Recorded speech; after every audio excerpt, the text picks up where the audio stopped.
Welcome in Chiku की दुनिया।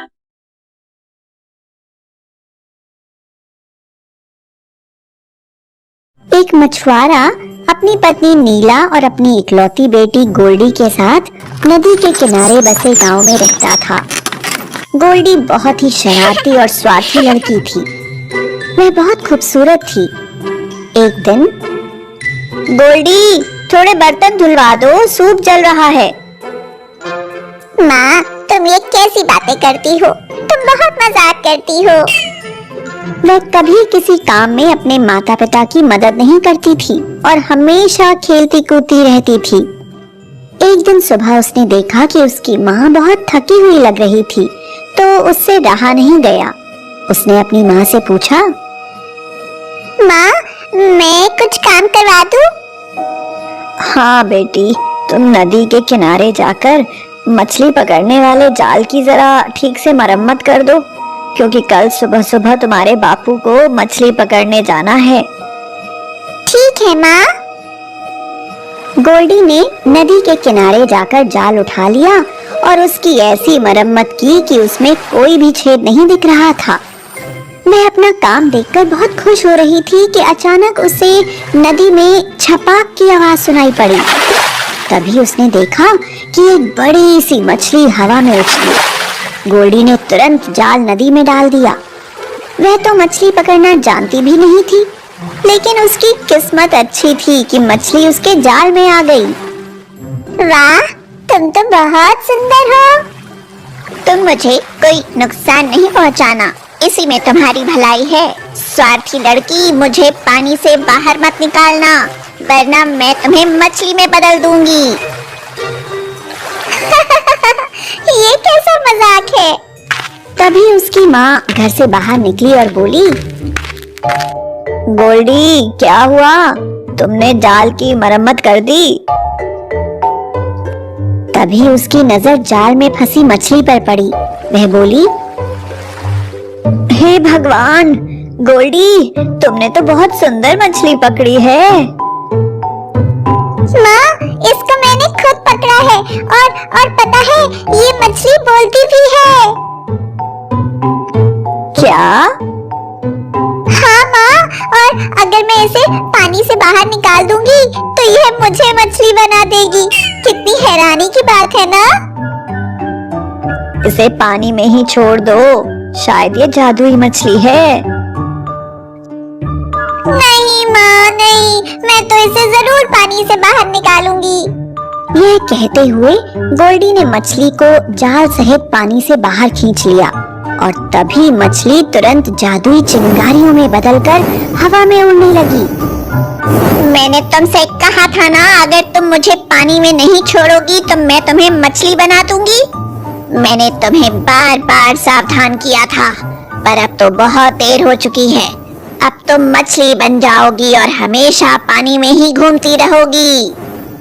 जादुई मछली जो चिंगारी बन गई थी, उड़ते हुए आसमान में ऊपर चली गई और गोल्डी तुरंत ही मछली बन गई। नहीं, मेरी बच्ची नहीं। गोल्डी पानी में तैरते हुए चली गई और काफी दूर निकल गई। उसको पानी में जाकर थोड़ा अच्छा लग रहा था। वह धीरे धीरे तैरती हुई समुद्र की तरफ पहुंच गई, जो कि बहुत पास में ही था। समुद्र की मछलियों ने उसके उदास चेहरे को देखा और उसके नजदीक आ गईं। वे सब उसके आसपास आकर इकट्ठा हो गईं। वे उससे उसकी उदासी का कारण पूछने लगी। गोल्डी ने उन्हें अपने साथ हुई पूरी घटना के बारे में सब बताया। वह बोली, असल में मैं मछली नहीं हूँ, मैं तो एक लड़की हूँ। थोड़ी देर पहले तक तो मैं एक लड़की ही थी। अगर तुम्हें यह सब कुछ अच्छा नहीं लग रहा है तो हम सबके साथ भी यही हुआ है। अब खुश हो जाओ। तुम हमारे साथ हमारी मत्स्य कन्या रानी के पास चलो। हमारी मत्स्य कन्या रानी बहुत ही अच्छी और दयालु है। गोल्डी को थोड़ा डर लगा, पर अकेले रह जाने के डर से उनके पीछे पीछे ही गहराई में तैरते हुए जल्दी ही वह समुद्र की तलहटी में पहुंच गई। तो आखिर हम पहुंच ही गए। गोल्डी ने वहाँ एक बहुत खूबसूरत महल देखा। वह महल देखकर उसे बहुत आश्चर्य हुआ। वह जैसे ही अंदर गई, मत्स्य कन्या रानी ने उसको देखते ही कहा, अरे वाह, तुम कौन हो और कहाँ से आई हो? गोल्डी पहले तो थोड़ा हिचकिचाई, लेकिन दूसरी मछलियों ने उसे आगे की तरफ धकेल दिया।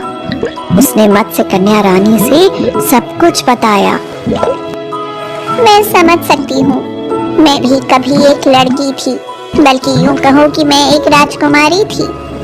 मेरी शादी एक बहुत ही खूबसूरत राजकुमार से हुई थी और कुछ ही दिनों बाद मैंने एक बहुत ही सुंदर राजकुमार शरद को जन्म दिया।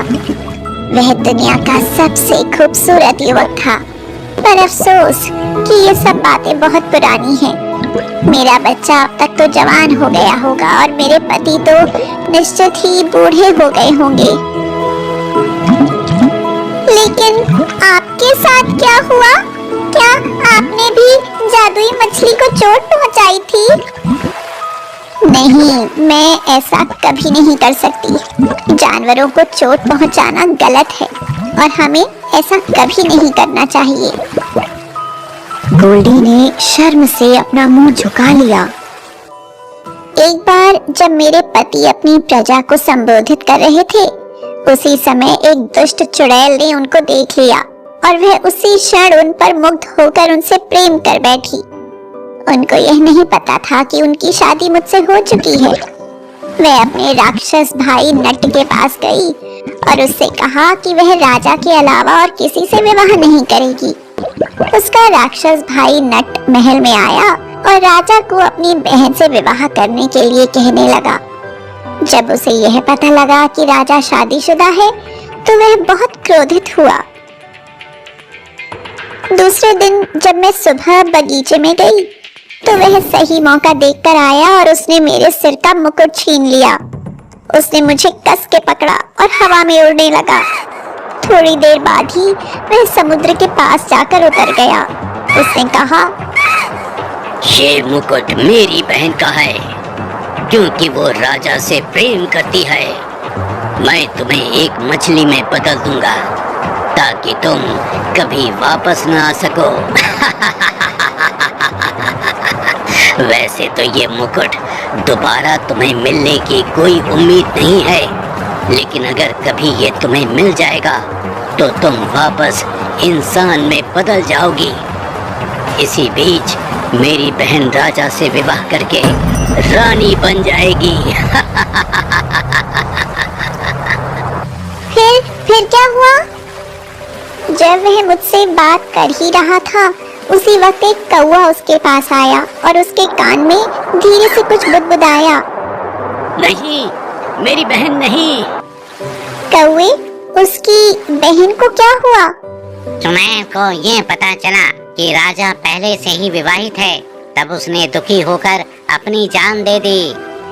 यह कहकर वह चला गया और मैं अपने आधे मछली और आधे इंसान वाले शरीर को लिए बैठकर कलपती रही।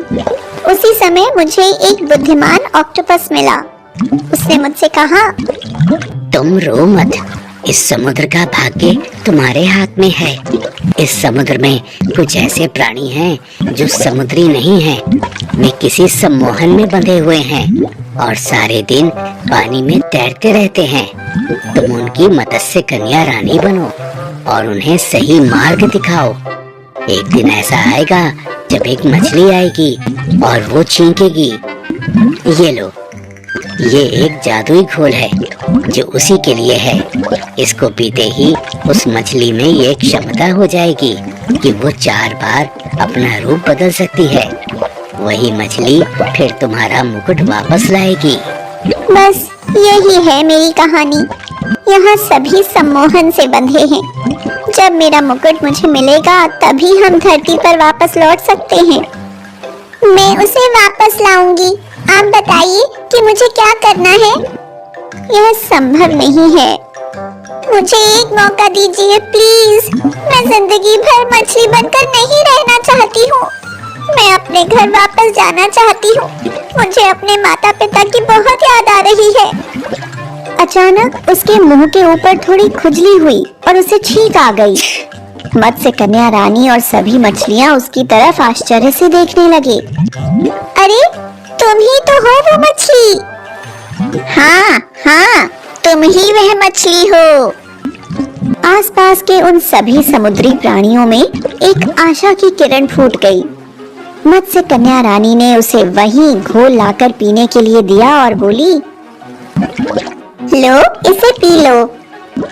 गोल्डी पहले तो हिचकिचाई, फिर उसने अपने आसपास नजर घुमाकर देखा। मेरी सलाह मानने पर तुम्हें कोई नुकसान नहीं होगा। इसे पीकर तुम धरती पर सबसे ऊंची पर्वत की चोटी पर जाओ, जहां उस राक्षस का किला है। पर ध्यान रखना, तुम्हें बहुत सावधान रहना होगा। अगर वह तुम्हें देख लेगा तो तुम्हें कोई नुकसान पहुंचा सकता है। इस जादुई घोल में 4 बार ही रूप बदलने की शक्ति है। बस तुम्हें अपना सिर हिलाना है और जो भी बनना है उसका नाम लेना है। गोल्डी ने जादुई घोल पी लिया। उसने दूसरी मछलियों को अलविदा कहा और मुकुट लाने के लिए निकल पड़ी। थोड़ा दूर जाने पर अचानक गोल्डी के चीखने की जोर से आवाज आती है। क्या गोल्डी अपनी शक्तियों का उपयोग करके मुकुट ला पाएगी? वह समुद्र के किनारे पर पहुंची और उसने अपना सिर हिलाकर कहा, हिरन। पलक झपकते ही वह सींगों और पतली पतली टांगों वाली एक सुंदर हिरन में बदल गई। वह थोड़ा मुस्कुराई और दौड़ने लगी। वह रास्ते में आए पत्थरों एवं झाड़ियों के ऊपर से उछलते कूदते पार करने लगी। अचानक एक घने जंगल में पहुंची, जहां एक व्यक्ति एक पेड़ के नीचे बैठा बांसुरी बजा रहा था। शायद उसी मत्स्य कन्या रानी का बेटा था, जिसका नाम शरद था। उसकी बांसुरी की धुन सुनकर उसके कदम अचानक रुक गए, क्योंकि उसने कभी इतना सुंदर पुरुष नहीं देखा था। वह कुछ बोलती तभी शरद ने अपने मुंह से बांसुरी हटाई और हिरन की तरफ देखने लगा, जिसकी आंखें चमक रही थी और वह उसे सम्मोहित कर रही थी। कुछ ऐसा था जो उसने पहले कभी भी किसी हिरन को देखकर महसूस नहीं किया था। उसे ऐसा लगा जैसे वह इंसानी आंखें हैं। हिरन धीरे धीरे उसके सामने से निकलकर दौड़ने लगा। ये असली हिरण तो हो ही नहीं सकता। किसी भी हिरण की आंखें ऐसी नहीं हो सकती। या तो वो कोई परी है या जादुई लड़की है। गोल्डी राक्षस नट्टू के किले पर पहुंची। उसकी सांस फूल रही थी। उसने अपना सिर हिलाया और बोली, बंदर। तुरंत ही वह बंदर बनकर पेड़ की टहनियों पर झूलने लगी और एक पेड़ से दूसरे पेड़ पर छलांग लगाते उस कमरे में पहुंच गई, जहां राक्षस लेटा हुआ खर्राटे भर रहा था। गोल्डी ने सोचा, मुझे अपना रूप बदलना ही होगा, वरना वह एक बंदर को मुकुट कभी नहीं देगा। उसने अपना सिर हिलाया और बोली, तोता। तुरंत वह एक सुनहरे तोते में बदल गई और उड़कर राक्षस के पास आ गई। जब राक्षस की तोते के पंखों की आवाज से आंख खुली तो उसने पास में बैठे तोते को देखा। वह भी फौरन उठकर बैठ गया। मैं यहाँ मुकुट लेने आई हूँ, मुझे वो मुकुट अभी दे दो। तुम्हारी बहन अब मर चुकी है और यह मुकुट तुम्हारे किसी काम का नहीं है। वह वापस नहीं आएगी। वैसे भी जिसे तुमने आधी मछली बना दिया था, उसके बीते दिन तो तुम उसे वापस नहीं लौटा सकते ना। नट्टू तो उस बात को पूरी तरह से भूल ही गया था कि उसने रानी के साथ क्या किया था। वह बहुत उदास होकर बोला, हे प्रभु, मैं बहुत बड़ा बेवकूफ हूँ। उस रानी के बारे में तो भूल ही गया था।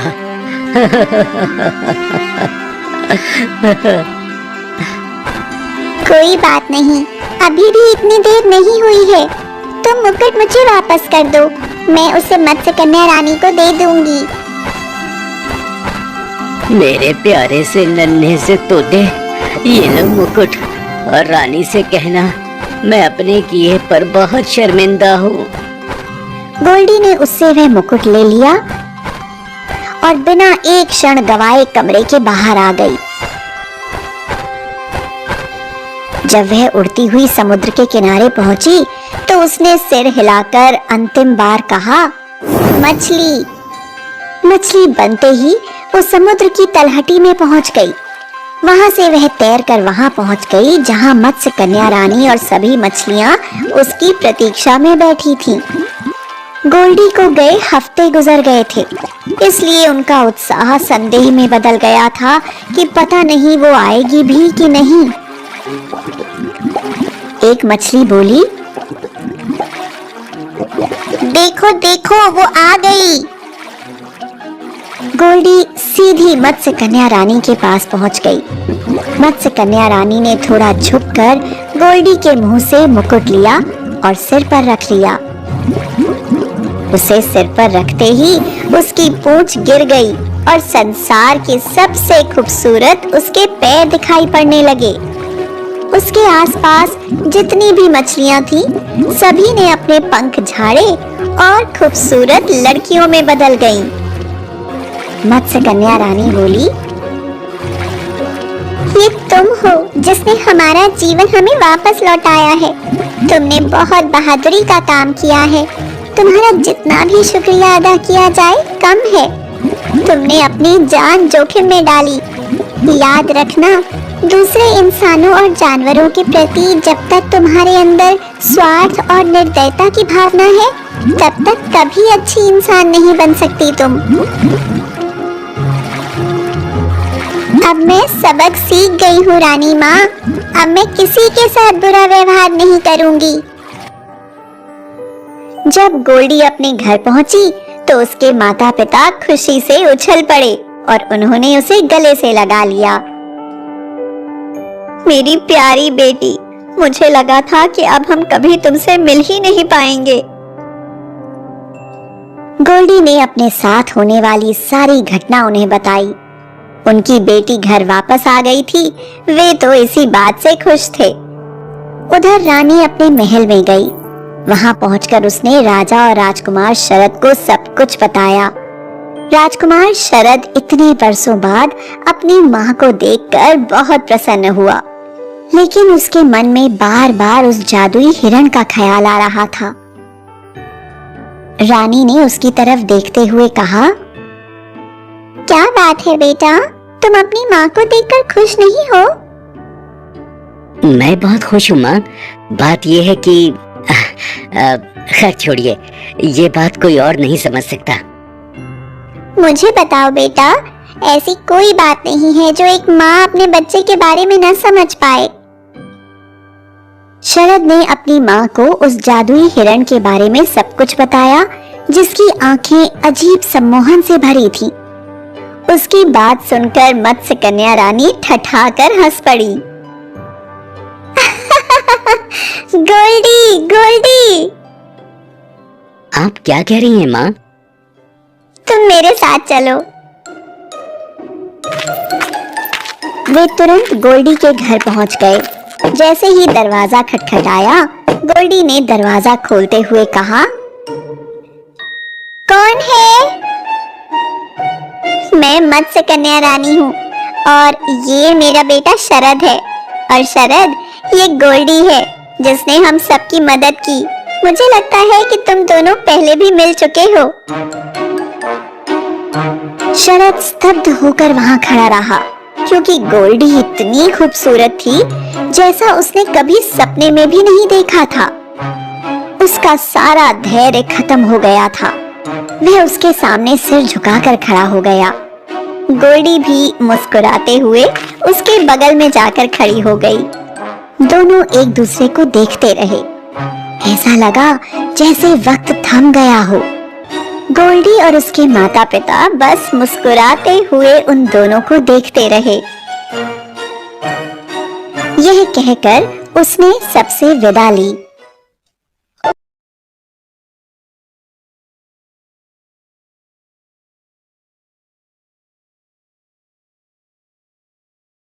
Please like, share and subscribe our channel.